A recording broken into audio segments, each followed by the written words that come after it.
अफगानिस्तान एक ऐसा देश है जिसे साम्राज्यों की कब्र कहा जाता है। यहां पर युद्ध युद्ध और सिर्फ युद्ध ही होते रहे हैं।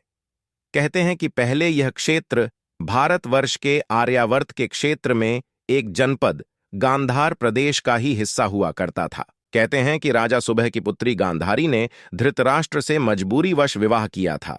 इसका कारण भीष्म थे।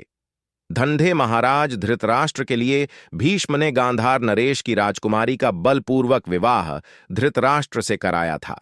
गांधारी के पुत्रों को कौरव पुत्र कहा गया, लेकिन उनमें से एक भी कौरव वंशी नहीं था।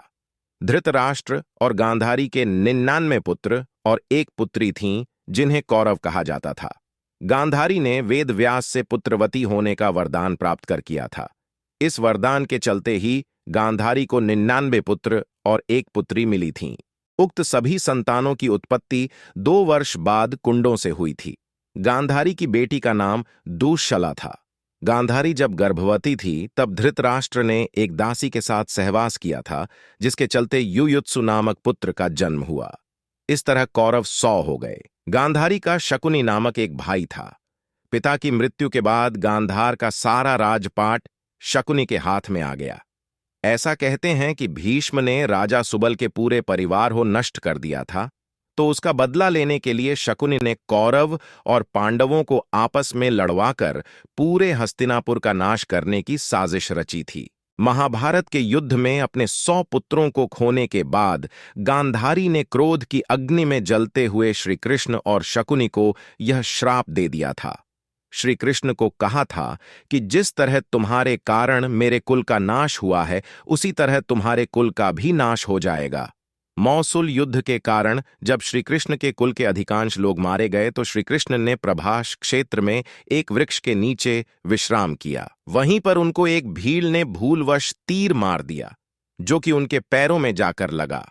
इसी को बहाना बनाकर श्री कृष्ण ने देह को त्याग दिया। उसके बाद द्वारिका नगरी समुद्र में डूब जाती है। इसी प्रकार गांधारी ने अपने 100 पुत्रों की मृत्यु का जिम्मेदार शकुनी को भी माना।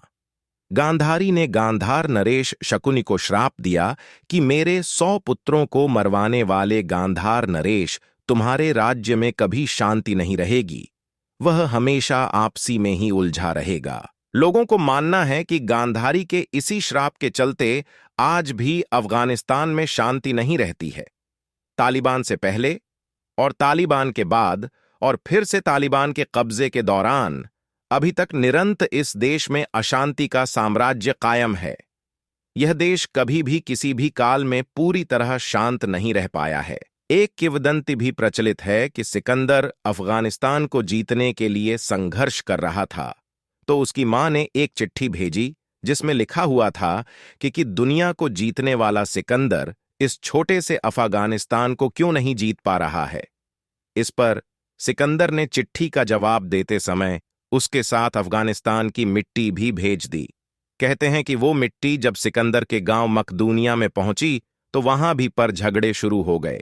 यानी अफगानिस्तान के लोग हमेशा लड़ते रहेंगे, पहले विदेशियों से, और जब वो नहीं मिलेंगे तो आपस में ही लड़ते मरते।